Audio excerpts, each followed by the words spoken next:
Hello, welcome to all my dear students. भाई कैसे हैं आप सभी। लिथियम बैच 2025-26 में बीएससी थर्ड सेम के सभी स्टूडेंट्स का पुनः वेलकम स्वागत। देखिए, सभी बच्चों के लिए ये बैच जो बीएससी थर्ड सेमेस्टर में पढ़ रहे हैं उनके लिए चल रहा है और इसमें हम स्टडी कर रहे हैं केमिस्ट्री की। और यूनिट अपनी कौन सी चल रही है भाई? थर्मोडायनेमिक्स। देखिए, हर लेक्चर्स को, हर वीडियो को स्टेप बाय स्टेप आप देखते चलें, साथ ही साथ भाई नोट्स भी बनाते चलें, जिससे आपकी तैयारी बढ़िया होती जाएगी। अन्यथा आपको बाद में परेशानी आ सकती है। इसलिए साथ ही साथ इनको भाई पढ़ते रहें और नोट्स भी बनाते रहें और ज्यादा से ज्यादा स्टूडेंट्स को भाई शेयर भी करते रहो, जिससे बहुत स्टूडेंट्स को इसका बेनिफिट मिलता रहे। इसमें आपका कोई चार्ज नहीं लग रहा है, फ्री ऑफ कॉस्ट ये सारी क्लासेज आपके लिए चल रही हैं। अब यहाँ पर देखिए, आज के हम टॉपिक की बात करते हैं। भाई आज के टॉपिक में हम क्या स्टडी करेंगे? थर्मोडायनेमिक्स में इससे पहले के 3 क्लास हम पढ़ चुके हैं और वो आपने नहीं पढ़ी हैं तो भाई प्ले लिस्ट में उनको जरूर पढ़ लेना। आज के टॉपिक की मैं बात कर रहा हूं, थर्मोडायनेमिक्स प्रोसेस की बात करेंगे, ऊष्मागतिकी प्रक्रम। अब प्रक्रम क्या होता है और कौन कौन से प्रक्रम है, इन सब पर आज डिस्कशन करेंगे। इंपॉर्टेंट है टॉपिक भी और एग्जाम्स में पूछा जाता है। तो प्रक्रम की मैं बात करूं, भाई प्रक्रम है क्या? पहले इस बात को समझें कि प्रक्रम क्या होता है, फिर इसकी डेफिनेशन देखेंगे। देखिए यहाँ पर अगर हम प्रक्रम की बात करें, मान लीजिए देखो एक सिलेंडर है, इस तरह से मैं बना देता हूं इसको। यहाँ पर देखिए सीधा बन गया ना, ये बिल्कुल बन गया। ये एक पिस्टन लगा हुआ है, थोड़ा और नीचे कर देते हैं। यहाँ पर एक पिस्टन लगा हुआ है और इसमें आप कहो तो मैं कलर इसमें भर देता हूँ।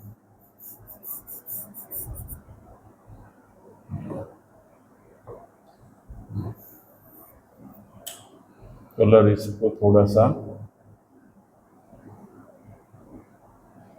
देखो भाई,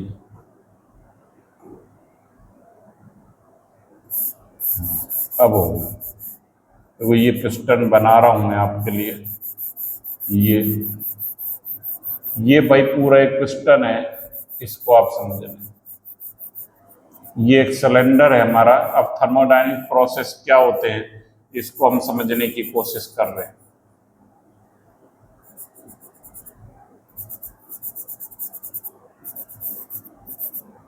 लो, ये बन गया, बहुत बढ़िया, इस प्रकार से बन गया। अब इसमें देखिए क्या करते हैं, इसमें एक हम इस प्रकार से ये लगा देते हैं।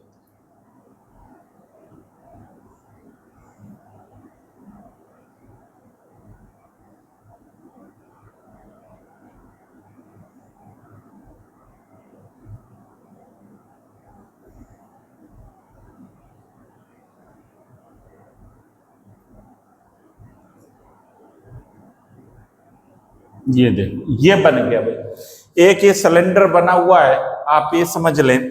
और इसमें क्या है, इसमें कोई गैस भरी हुई, गैस के मॉलिक्यूल हैं, ये गैस भरी हुई है। अब देखिए थर्मोडायनेमिक्स प्रोसेस क्या होता है, इस बात को हम समझ रहे हैं। इसमें गैस के मॉलिक्यूल भरे हुए हैं, ये बात है इसमें बिल्कुल क्लियर, बिल्कुल सही। ये बात बिल्कुल क्लियर है कि एक सिलेंडर बना हुआ है और इसमें क्या भरा हुआ है, गैस के मॉलिक्यूल भरे हुए हैं। और इसका दाब कितना है इस समय? P है। दाब कितना लग रहा है? P। इसकी स्थिति यहां पर क्या है? X पोजीशन पर है। अब इस दाब को हम बढ़ा दें, ये तंत्र है, ये पूरा तंत्र है जो गैस भरी हुई है इसके अंदर, भाई वो क्या है? सिस्टम है, तंत्र है। हमने पढ़ चुकी है, जिस पर हम थर्मोडायनेमिक्स की स्टडी करते हैं वो तंत्र होता है, निकाय होता है। ये बात आप पढ़ चुके हो पहले। ये क्या है? तंत्र है जिसमें गैस भरी हुई है, ये सिस्टम है। इस पर थर्मोडायनेमिक्स प्रोसेस की स्टडी हम कर रहे हैं। अब यहाँ पर देखिए ये इस पोजीशन पर एक्स है। अब ये तंत्र दाब लगा रहा है, मतलब तंत्र कार्य कर रहा है, इस पर परिवेश पर वर्क कर रहा है। ये बाहर का वातावरण परिवेश है, ये हमने पढ़ा है। ये दाब लगाए, मतलब दाब कैसे लगाए? तो ये दाब इसको बढ़ा दिया जाए। यदि हम प्रेशर को बढ़ा दें क्या कर दें, यहां प्रेशर को क्या कर दें, पी हम इंक्रीज कर दें।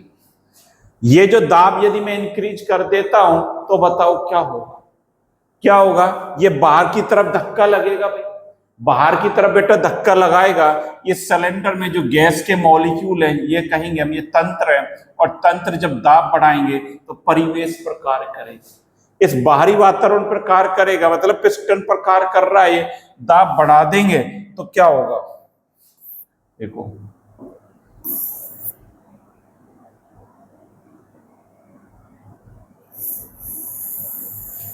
इसको एक और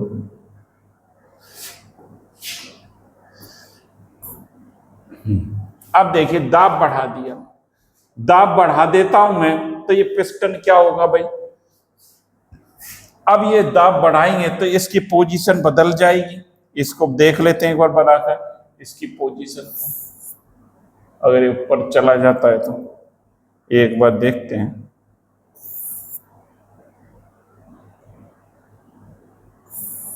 ये आ गया। अब देखो मैं इसको थोड़ा सा चेंज कर देता हूं,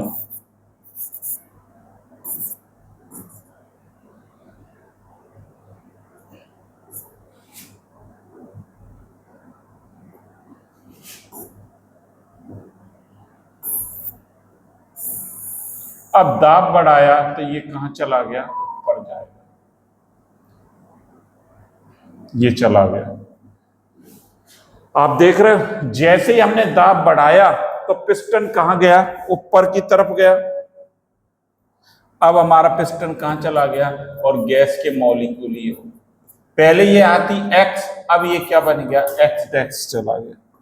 अब कहां पे चला गया, x डैश पे चला गया पिस्टन, मतलब तंत्र की स्थिति में परिवर्तन हो गया, तंत्र की क्या हो गया, स्थिति में परिवर्तन हो गया, जो सिस्टम है एक अवस्था से दूसरी अवस्था में आ गया, यही क्या कहलाते हैं, थर्मोडायनेमिक्स ऊष्मा गति की प्रोसेस प्रक्रम कहलाता है। बात आ रही समझ में कि पहले एक सिलेंडर था हमारे पास भाई, इसमें गैस भरी हुई थी, ये तंत्र था, तंत्र परिवेश पर कार्य कर रहा है, मतलब इस दाब को हम बढ़ा दें, इसके अंदर गैस के मॉलिक्यूल क्या लगा रहे हैं, दाब लगा रहे हैं, ये दाब लगा रहे हैं, और इस दाब को मैंने बढ़ा दिया, दाब को बढ़ा दिया, ये P है और ये क्या है P डैश, यहां पर क्या कर दिया, ये P डैश कर दिया, P dash greater than two P हो गया, इसको मैंने बढ़ा दिया।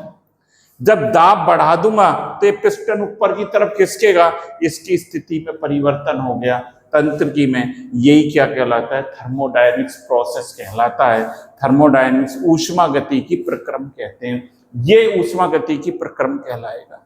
कब कहलाएगा कि स्टेट अवस्था फलन जो होते हैं, क्या होते हैं अवस्था फलन, अवस्था फलन अभी पढ़ेंगे, इनको भी हम यहां देख लें। अवस्था फलन है टेम्परेचर, प्रेशर, वॉल्यूम, ये अवस्था फलन है, टेम्परेचर, प्रेशर और वॉल्यूम, ये जो अवस्था फलन है और भी होते हैं, परंतु यहां पर अभी यही काम में आ रहे हैं, यू एच जी, ये भी अवस्था फलन में क्या करते हैं, एक को स्थिर रखते हुए अन्य में परिवर्तन कर दें, एक को स्थिर रखेंगे अन्य में आप परिवर्तन करेंगे तो क्या होगा, तंत्र एक अवस्था से दूसरी अवस्था में चला जाता है।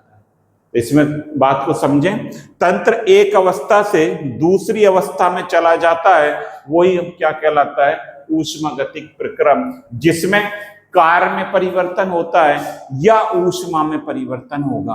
क्या होगा, कार्य या ऊष्मा में परिवर्तन होगा, ये ऊष्मा गति की प्रक्रम कहलाएगा। इसको आप नोट कर लें, यहां से बना लें इसको, फिर इसकी डेफिनेशन देखते हैं। अब देखिए डेफिनेशन क्या है, ऊष्मागतिक प्रक्रम वह प्रक्रिया है जिसमें कोई तंत्र क्या करेगा, दाब, आयतन, तापमान और आंतरिक ऊर्जा की अपनी अवस्था को बदलता है। किसको बदलता है, दाब और आंतरिक ऊर्जा, यहां पर आंतरिक ऊर्जा भी लिख सकते हो, ये यहां पर लिख देता हूं, आंतरिक ऊर्जा होती है यू, यू लिख दी। आंतरिक ऊर्जा में क्या करता है, दाब, आयतन, ताप, आंतरिक ऊर्जा की अपनी अवस्था को बदलता है। कब बदलेगा, जब वह परिवेश के साथ ऊष्मा और कार्य का आदान प्रदान करेगा। तो ये क्या कहलाएगा? ऊष्मागतिकी प्रक्रम कहलाएगा। बात समझ में आ गई होगी आपके कि ऊष्मागतिकी प्रक्रम क्या होता है, थर्मोडायनेमिक्स प्रोसेस क्या है भाई। ये thermodynamics process is the way, एक क्या है? वे है in which thermodynamic system change, thermodynamic system में चेंजेज होते हैं in its state in term of pressure, volume, temperature and internal energy. इनमें परिवर्तन होगा और due to the exchange of heat and work with its surrounding. कब होगा? जब हीट और वर्क का इसकी सराउंडिंग से भाई एक्सचेंज होगा। तो किसमें परिवर्तन होगा? ताप, दाब, आयतन, pressure, temperature, volume, internal energy. तो ये भाई क्या कहलाते हैं? थर्मोडायनेमिक्स प्रोसेस कहलाते हैं। इतनी बात अपने को समझनी है, तो इसको भाई नोट कर लो बेटा एक बार।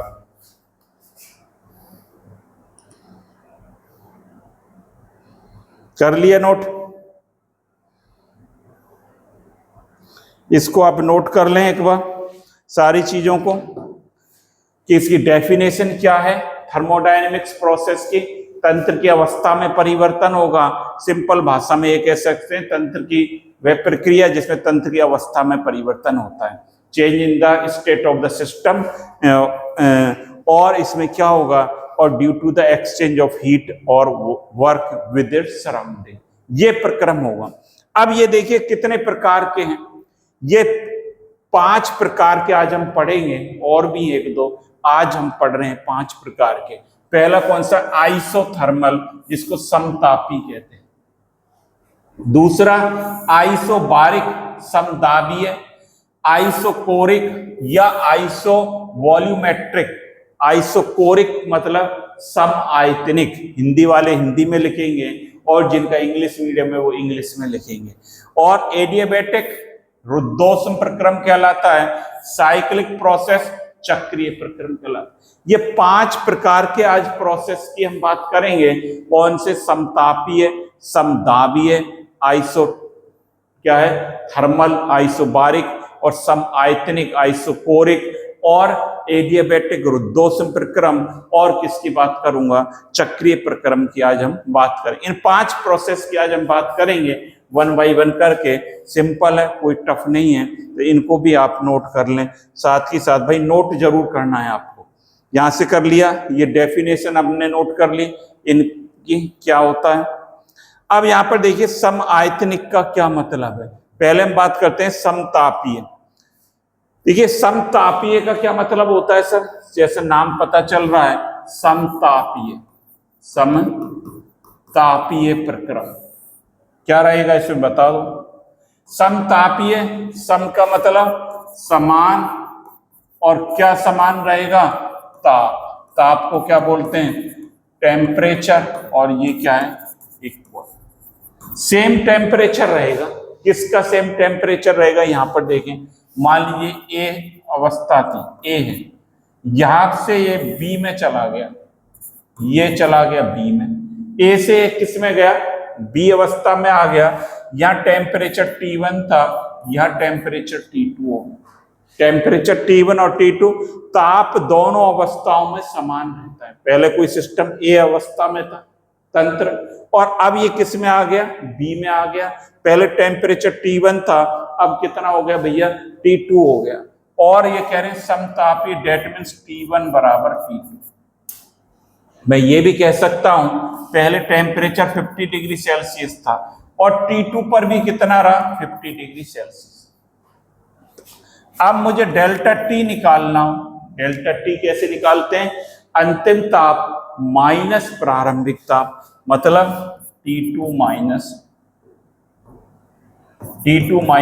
T1 कर दूं। T2 कितना है? 50, और T1 भी कितना है? 50, दोनों बराबर है, तो कितना आ गया? 0। मतलब डेल्टा T बराबर क्या हुआ? 0 हुआ। ताप में कोई परिवर्तन नहीं आया। तो ऐसा प्रक्रम जिसमें ताप समान रहता है, ताप में कोई परिवर्तन नहीं आता है, भाई वो क्या कहलाता है बेटा? समतापीय प्रक्रम कहलाता है। इसको आप नोट कर लें, रटने की जरूरत नहीं है, केवल नाम से ही पता चल रहा है। तो जैसे अब डेफिनेशन पे आ जाओ। समतापीय की डेफिनेशन देखो क्या लिखा हुआ है। समतापी प्रक्रम वह ऊष्मागतिकी प्रक्रम है जिसका तापक्रम पूरे प्रक्रम में स्थिर रहता है, डेल्टा टी बराबर 0। यही बात करी थी अभी हमने। इस स्थिति में तंत्र की आंतरिक ऊर्जा में कोई परिवर्तन नहीं होगा, आंतरिक ऊर्जा में परिवर्तन नहीं होगा, टेम्परेचर क्या है, समान है, और तंत्र को दी गई ऊष्मा पूर्ण रूप से कार्य करने में परिवर्तित हो जाती है। जो ऊष्मा देंगे वर्क में चेंज हो जाएगी, आंतरिक ऊर्जा में कोई परिवर्तन नहीं होता है। An isothermal process is a thermodynamics process in which temperature of the system remain constant. Temperature क्या रहेगा बेटा, कांस्टेंट रहेगा। That means delta T is equal to 0 throughout the process। पूरे प्रोसेस में टेम्परेचर क्या रहेगा, समान रहेगा। अभी यही बात कर रहे थे। In this case internal energy delta U, internal energy को किससे लिखते हैं, आंतरिक ऊर्जा को U से, of the system does not change, internal energy में कोई चेंजेज नहीं होता है, and the heat supplied Q to the system is completely converted into work. मतलब इसमें इंटरनल एनर्जी में कोई चेंजेज नहीं होगा, जो हीट सप्लाई करेंगे completely heat converted into the work हो जाती है, मतलब संपूर्ण ऊष्मा कार्य में परिवर्तित हो जाएगी। आप सीधी सिंपल भाषा में अगर टेम्परेचर स्थिर रहेगा, और इसको आप नोट करें एक बार, यहां से इसको नोट करें। की पॉइंट इसके आप देखिए क्या है, टेम्परेचर रिमेन कांस्टेंट, ये डेल्टा टी बराबर 0, internal energy does not change, आंतरिक ऊर्जा में कोई परिवर्तन नहीं होता, तापमान स्थिर रहता है। ये हिंदी में लिख रहा है, दोनों मीडियम में लिख रहा है भाई। यहाँ पर हिंदी वाले यहां से नोट करेंगे और इंग्लिश मीडियम वाले ये इंग्लिश मीडियम के लिए सेम बात लिखी हुई है, एक नोट करना है, दोनों नोट नहीं करने हैं। तापमान स्थिर रहता है, आंतरिक ऊर्जा में कोई परिवर्तन नहीं होता है। उदाहरण इसका सिलेंडर में गैस का विस्तार या संपीड़न, कोई सिलेंडर है उसमें गैस का एक्सपांशन करें, एक्सपांशन और compression of gas in any cylinder, तो वो क्या कहलाएगा, इसका उदाहरण बन जाता है। तो आपको एक नोट करना है, हिंदी वाले हिंदी में नोट करेंगे, इंग्लिश वाले भाई अपने इंग्लिश मीडियम में नोट कर लेंगे।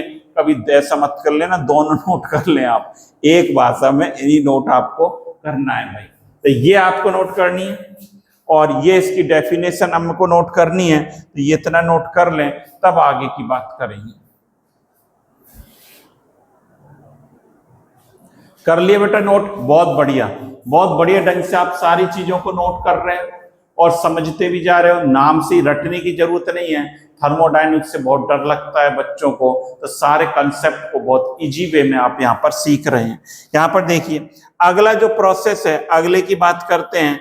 अगला है आइसोबारिक। अब नाम से ही पता चल रहा है, कहीं रटने की जरूरत नहीं है। सेकंड जो प्रोसेस है वो है आइसोबारिक। और बार किसकी यूनिट होती है बताना भाई, बार किसकी यूनिट होती है भाई, कोई बोल ही नहीं रहा। मैं क्या बात कर रहा हूं कि बार किसकी यूनिट होती है, आइसोबारिक। इसको हिंदी में कहते हैं बेटा समदाबीय। बार किसकी होती है, दाब की होती है सर, दाब की यूनिट होती है। बहुत बढ़िया, बहुत बढ़िया सीख रहे हैं। आइसोबारिक का मतलब इसमें क्या रहेगा, सेम प्रेशर रहेगा, सेम इक्वल, क्या लिख दूं,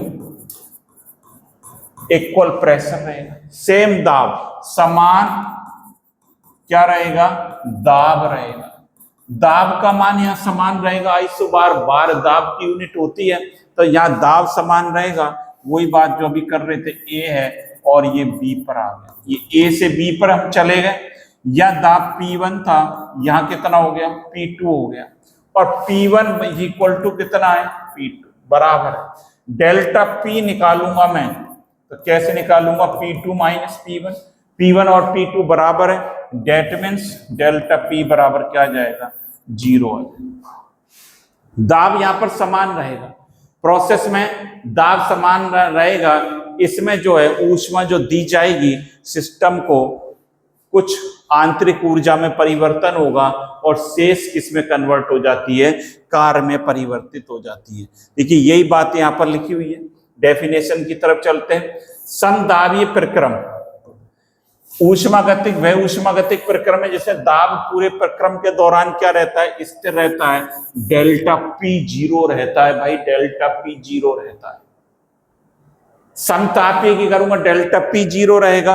और यहां पर इस स्थिति में तंत्र को दी गई ऊष्मा, अभी ये बात कर रहा था, ऊष्मा का कुछ भाग आंतरिक ऊर्जा में परिवर्तन करेगा और शेष भाग W कार्य में उपयोग हो जाता है। तो यही बात लिखिए, isobaric process is a thermodynamic process in which the pressure of the system remain constant, in which the isobaric process the process in which क्या होगा, pressure is the constant, delta P क्या रहेगा, 0 रहेगा थ्रू आउट द प्रोसेस, पूरे process में। In this case the heat supplied Q to the system, जो heat supplied करेंगे system को Q, is partly use to change internal energy.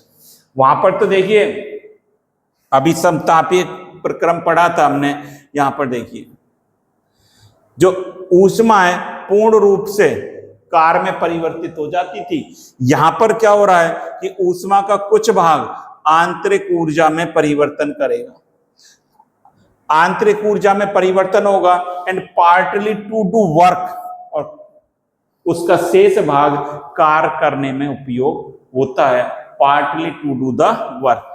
इसमें delta P constant रहेगा, वहां डेल्टा टी कांस्टेंट था, तो इसको भी भाई नोट कर लो फटाफट और जिससे आगे चले। तो डन बता देना, नोट कर लें, डन लिख दें आप, जिससे आगे मैं बढ़ जाऊं। चलिए अब देखिए आगे बढ़ सकता हूं मैं, यही बात है यहां पर की point, pressure remain constant, delta P constant रहता है, heat supplied is partly used for work and partly for increasing internal energy. कुछ हीट जो है वो किस में, वर्क में काम करने में यूज होती है, कुछ इंटरनल एनर्जी को इंक्रीज करती है। हिंदी वाले यहां से लिखेंगे, दाब स्थिर रहता है, दी गई ऊष्मा का कुछ भाग कार्य करने में, कुछ भाग आंतरिक ऊर्जा बढ़ाने में उपयोग होता है। उदाहरण वायुमंडलीय दाब पर पानी का उबलना, the boiling of water at atmospheric pressure, boiling of water at atmospheric pressure, जो है पानी उबलता है वायुमंडलीय दाब पर, वो इसका उदाहरण है। दाब क्या रहता है, समान रहता है। तो इसको भी आप नोट कर लें, तब आगे बात करेंगे। और ये भी नोट कर ली होगी आपने डेफिनेशन इसकी, समदाबीय प्रक्रम की, इसको नोट कर लें पहले, तब इसको नोट करें, इसके बाद इसको नोट करेंगे हम। कर लिया बेटा, बहुत बढ़िया। अब समतापीय की बात कर ली, और किसकी बात कर ली, समदाबीय की, आइसोथर्मल, आइसोबारिक। अब तीसरे बात करते हैं, आइसोकोरिक प्रक्रम की बात करेंगे। और कौन सा प्रक्रम है, सम आयतनिक, जिसको आइसोकोरिक प्रक्रम भी कहते हैं। थर्ड पर आ जाइए, इसको समझें, इसको कहते हैं आइसोकोरिक, आइसोकोरिक प्रोसेस, जिसको क्या कहते हैं, सम आयतनिक, सम आयतनिक। अब तो नाम से पता चल रहा होगा, अब तो आप बता ही सकते हो कि सम आयतनिक का क्या मतलब है। सर अब तो हम बिल्कुल बता सकते हैं, सम का मतलब सर आप कहना चाह रहे हो समान, और आयतनिक का मतलब आयतन। कोरिक क्या है, वॉल्यूम, आइसो वॉल्यूम कहते हैं इसको। कोरिक का मतलब क्या है, कोरिक यहां लिख देते हैं, कोरिक का क्या मतलब है, वॉल्यूम से, वॉल्यूम से। या कोरिक का मतलब क्या है, वॉल्यूम से, मतलब इसमें वॉल्यूम आयतन समान रहेगा भाई, पूरे प्रोसेस में क्या रहेगा, आयतन समान रहेगा। कैसे रहेगा, ऐसे इसको भी दिखा सकते हैं, ए पॉइंट है और ये बी पर आ गया, ये बी, इधर V1 था, इधर आयतन क्या हो गया V2, और V1 इज इक्वल टू क्या है, V2।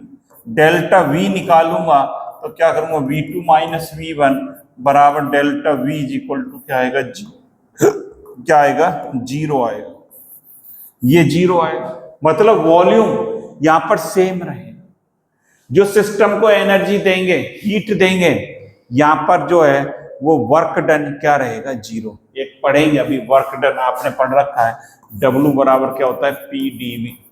अब V जीरो है यहाँ पर, तो W बराबर क्या हो जाएगा, जीरो हो जाएगा।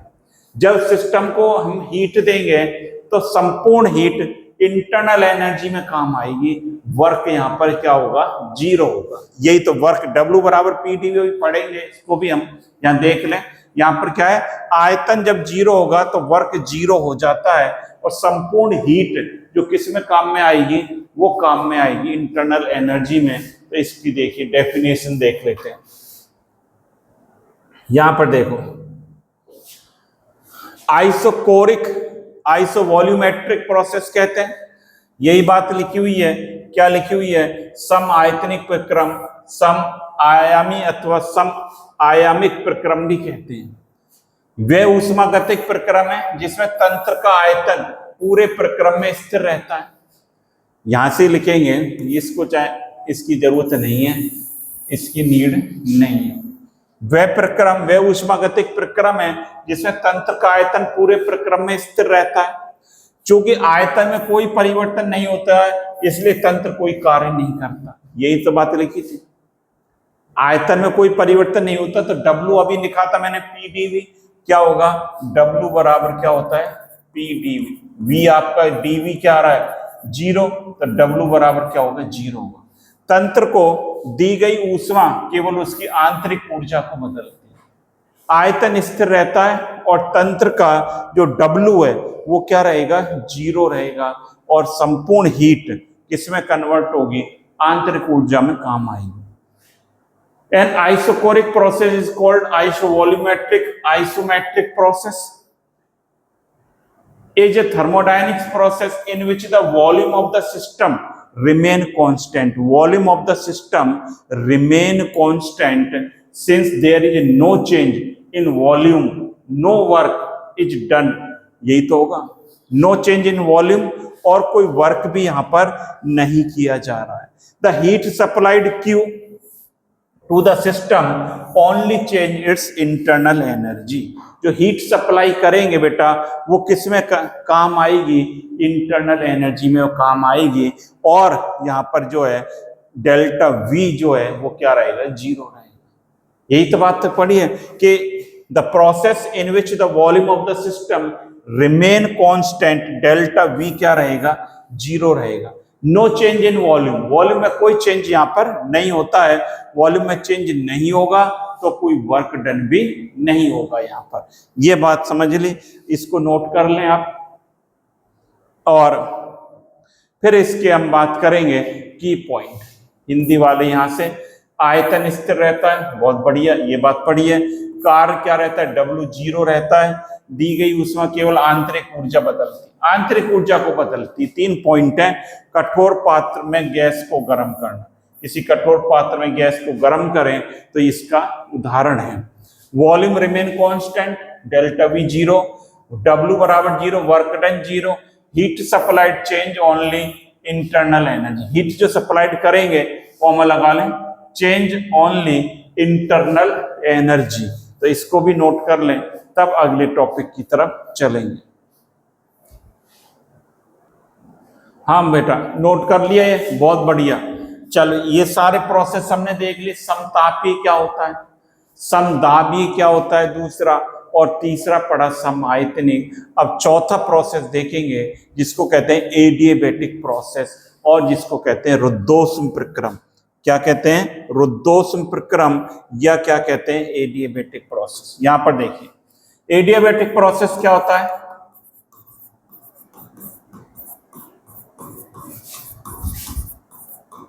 एडियाबैटिक प्रोसेस क्या होगा, इसमें Q इज इक्वल टू क्या रहेगा, जीरो रहेगा। Q ऊष्मा, Q इज इक्वल टू क्या रहेगा, यहां पर जीरो रहेगा। एडियाबैटिक को हिंदी में क्या कहते हैं, रुद्धोष्म। क्या कहते हैं इसको, रुद्धोष्म प्रक्रम। रुद्धोष्म प्रक्रम का क्या मतलब है, इसमें ऊष्मा में कोई परिवर्तन नहीं होगा, ऊष्मा में परिवर्तन नहीं होगा। डेट मीन्स Q बराबर यहां पर क्या रहेगा बेटा, जीरो रहेगा। अब Q जीरो रहेगा मतलब इंटरनल एनर्जी में तो कोई परिवर्तन हुआ नहीं, डेल्टा यू में कोई परिवर्तन नहीं होगा, जो तंत्र में परिवर्तन होगा केवल कार्य के कारण होगा। क्या लिखेंगे? Change in system due to work done. जो तंत्र में परिवर्तन होगा, अभी देखेंगे हिंदी में भी लिखा है इसकी बात सारी, जो क्या है, जो सिस्टम में परिवर्तन होगा केवल कार्य के कारण होगा। ऊष्मा में परिवर्तन जीरो, ऊष्मा में परिवर्तन जीरो, तो इंटरनल एनर्जी में कोई परिवर्तन नहीं होगा। यहां पर देखिए इसकी डेफिनेशन देखते हैं पहले। रुद्धोष्म प्रक्रम वह प्रक्रम है जिसमें क्या होता है, तंत्र और उसके बीच के, तंत्र और परिवेश के बीच ऊष्मा का कोई आदान प्रदान नहीं होता है। तंत्र और परिवेश में ऊष्मा का कोई आदान प्रदान नहीं होता है। डेट मीन्स आपके जो है क्या, डेल्टा जो Q इज इक्वल टू क्या है, जीरो।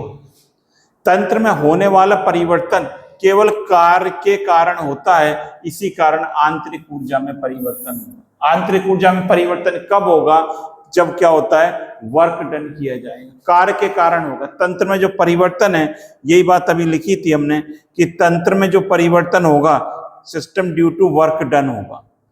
यहां पर जो है आप देख रहे हैं कि तंत्र में होने वाला परिवर्तन कार्य के कारण होता है, इस कारण आंतरिक ऊर्जा में परिवर्तन होता है। ऊष्मा में कोई आदान प्रदान नहीं होता है, ये समझ लें। In adiabatic process is a thermodynamics process in which there is no exchange of heat, no exchange of heat, और हीट का एक्सचेंज कहां नहीं होगा, between system and surrounding. System आपने पढ़ लिया क्या होता है, सराउंडिंग भी जानते हो ना आप, यूनिवर्स का। जब हम सिस्टम को निकाल दें तो शेष पार्ट क्या बन जाता है, सराउंडिंग। सिस्टम और सराउंडिंग के बीच ऊष्मा का एक्सचेंज, हीट का एक्सचेंज नहीं होगा। There the change in system take place only due to the work done. System में जो चेंजेज आएगा वर्क डन के कारण आएगा, एंड दस the internal energy changes accordingly, और इंटरनल एनर्जी भी जो वर्क हम कर रहे हैं उसके अकॉर्डिंग चेंज होगी। ये प्रोसेस जैसा नाम है भाई, उसके अकॉर्डिंग ही हम इसको यहां पर लिख रहे हैं। की पॉइंट इसको नोट कर लें पहले कि डेल्टा क्यू क्या रहता है, जीरो रहता है, ऊष्मा में कोई परिवर्तन नहीं होता है। यही लिख रहा है, परिवेश के साथ कोई ऊष्मा का आदान प्रदान नहीं होता है, Q बराबर क्या रहता है, जीरो। केवल कार्य के कारण परिवर्तन होता है, गैस का अचानक विस्तार या कंप्रेस, सडनली गैस कंप्रेस हो जाए या एक्सपांशन हो जाए, that is example of the adiabatic process. No heat exchange with surrounding, changes occur due to work only, केवल कार्य के कारण परिवर्तन होता है। बना लो इसको भाई, तब अगले प्रोसेस की बात करेंगे।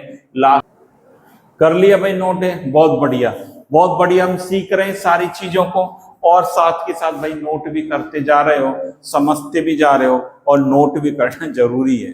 नोट नहीं करेंगे तो समस्या हमारे साथ है। नोट्स, हैंड रिटन नोट्स आपके होने चाहिए। अब यहाँ पर देखिए अगले प्रोसेस की बात करते हैं, जो लास्ट प्रोसेस है, और वो क्या है, साइक्लिक प्रोसेस। देखो साइक्लिक क्या होता है पहले समझ लें।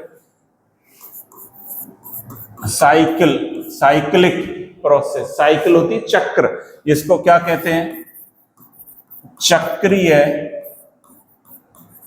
प्रक्रम कहा जाता है। चक्रीय प्रक्रम क्या होता है, अब इसको समझें। भाई चक्रीय प्रक्रम क्या है, मान लीजिए कोई ए पॉइंट है, इस पर टेम्परेचर T1, प्रेशर P1 और V1 ये है।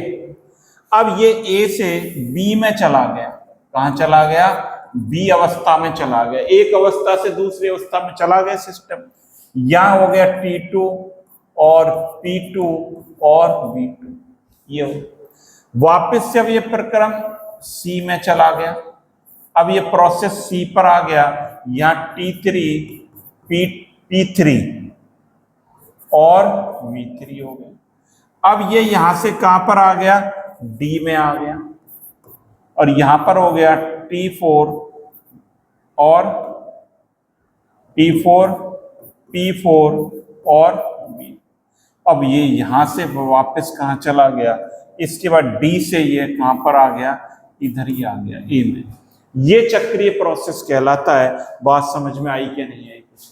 ऐसा प्रक्रम, ऐसा चक्रीय प्रक्रम जिसमें तंत्र विभिन्न अवस्थाओं से गुजरता है। ऐसा प्रक्रम जिसमें तंत्र विभिन्न अवस्थाओं से गुजरता है। क्या सिस्टम क्या होता है? विभिन्न अवस्थाओं से गुजरता है। इस सीरीज ऑफ थर्मोडायनेमिक्स चेंजेज होते हैं। सिस्टम विभिन्न अवस्थाओं से गुजरता है और पुनः अपनी प्रारंभिक अवस्था में आ जाता है। Series of thermodynamics changes and last and finally system क्या होगा? System reached his initial state.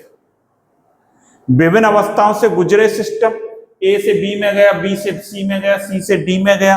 या टेम्परेचर, प्रेशर, वॉल्यूम चेंज हो रहे हैं, लेकिन इंटरनल एनर्जी में कोई चेंजेज नहीं आता है। इंटरनल एनर्जी यहां लिखेंगे, क्या लिख सकते हैं? Delta U. इंटरनल एनर्जी में कोई चेंजेज नहीं आता है। आंतरिक ऊर्जा में कोई परिवर्तन नहीं आएगा। सिस्टम विभिन्न सीरीज चेंजेस से गुजरेगा, विभिन्न स्टेट से गुजरेगा और लास्ट में अपनी प्रारंभिक अवस्था में, इनिशियल स्टेज में आ जाए, वही भाई क्या कहलाता है? चक्रीय प्रक्रम कहलाता है। और आंतरिक ऊर्जा में परिवर्तन यहां पर कितना रहता है? 0 रहता है। तो इस बात के देखो अब डेफिनेशन के रूप में क्या लिख रहा है। चक्रीय प्रक्रम वह ऊष्मागतिक प्रक्रिया जिसमें सिस्टम अपने दाब, आयतन, तापमान के कई बदलावों से गुजरता है। P1, T1, T2, P2, P3, V3 ऐसे कर रहे थे, लेकिन अंत में अपनी प्रारंभिक स्थिति में लौट आता है। क्योंकि सिस्टम अपनी प्रारंभिक स्थिति में लौट आता है, इसलिए पूरे चक्र में आंतरिक ऊर्जा में कोई परिवर्तन नहीं होता है। यही बात हम कर रहे थे। डेल्टा यू क्या रहता है? 0 रहता है। पूरे चक्र में सिस्टम द्वारा किया गया कुल कार्य नेटवर्क प्राप्त ऊष्मा के बराबर होता है। तो नोट कर ले, डेल्टा यू 0 रहेगा। सिस्टम विभिन्न अवस्थाओं से गुजरेगा और अंत में अपनी प्रारंभिक अवस्था में आ जाता है। A cyclic process is a thermodynamics process in which a system undergoes a series of changes in its series of changes होते हैं, सीरीज में होते हैं in its pressure, volume, temperature, but eventually returns to its original state. And last में क्या होगा? Return कहां पर हो जाएगा? ओरिजिनल स्टेट में हो जाएगा। और since the system returns to its initial state, the changes in internal energy over one complete cycle is 0. Internal energy में चेंजेस क्या रहेगा बेटा? 0 रहेगा। और net work done by the system in the cyclic is equal to the net heat absorb. जो work done होगा वो heat जो एब्जॉर्ब करी है उसके बराबर होगा। सिस्टम सीरीज ऑफ चेंजेस से पास होगा and finally system returns to its initial state. ऐसे लिख सकते हैं, a process in which system undergoes a process in which a system undergoes a series of thermodynamics changes and finally system returns to initial state, that is known as the cyclic process in which delta U is equal to क्या रहता है? 0 रहता है। 0 रहता है। ये बात हम लिख सकते हैं। तो चक्रीय प्रक्रम में यही होगा, सिस्टम विभिन्न अवस्थाओं से गुजरेगा, लास्ट में प्रारंभिक अवस्था में आ जाता है। सिस्टम अपनी प्रारंभिक स्थिति में लौटता है, यही बात लिख रही है। पूरे चक्र में आंतरिक ऊर्जा में परिवर्तन डेल्टा यू 0 रहता है। कुल किया गया कार्य ऊष्मा के बराबर रहता है। ऊष्मा इंजन या कार्नोट साइकिल इसका उदाहरण है। System returns to its initial state, changes in the internal energy delta U 0 over a complete cycle, net work done is equal to net heat absorb, इसके बराबर रहता है। और जो कार्नोट प्रोसेस होता है, कार्नोट प्रोसेस इसका, इसको ये भी लिख सकते हो, एग्जाम्पल है इसका ही, कार्नोट प्रोसेस। तो सिस्टम कहां पर आता है? इनिशियल स्टेट में आ रहा है बेटा, और इंटरनल एनर्जी में चेंजेस 0 है और work done net heat absorb के बराबर है। तो इसको भी आप नोट कर लें, जिससे फिर अगली बात देखते हैं क्या है। तो ये हमने 5 सिस्टम पढ़ लिए जो आज हमने देखे थे। प्रोसेस, 5 प्रोसेस की आज हमने बात करी है। अभी और प्रोसेस हैं जिनको कहते हैं रिवर्सिबल इरिवर्सिबल प्रोसेस, उसकी बात भी अभी करेंगे। आज नहीं करेंगे, आज इतना ही कर रखेंगे। और अब अगले जो प्रोसेस आएंगे रिवर्सिबल इरिवर्सिबल, देखो चैप्टर की फीलिंग आनी चाहिए। बेसिक चीजें अभी हमने पढ़ी हैं, बेसिक फंडामेंटल्स टर्म्स पढ़ी और इसके बाद प्रोसेस पढ़ लिया। ये चैप्टर की एक फील बनी, एक चैप्टर बनने लग गया। अभी काफी कुछ पढ़ना है भाई इस चैप्टर में, और इसमें एक विलियन वाला भी पार्ट जुड़ा है, उसको भी पढ़ेंगे। तो थर्मोडायनेमिक्स प्लस सॉल्यूशन बहुत अच्छा चैप्टर कॉम्बिनेशन है, और फिजिकल के लिए ये स्टूडेंट्स के लिए बहुत बढ़िया चैप्टर है। तो इसको आप लगातार पढ़ते रहें, नोट्स बनाते रहें, और ज्यादा से ज्यादा भाई स्टूडेंट्स को शेयर करते रहें, जिससे ज्यादा से ज्यादा स्टूडेंट्स को इसका बेनिफिट मिलता रहे। तो thank you students, have a nice day.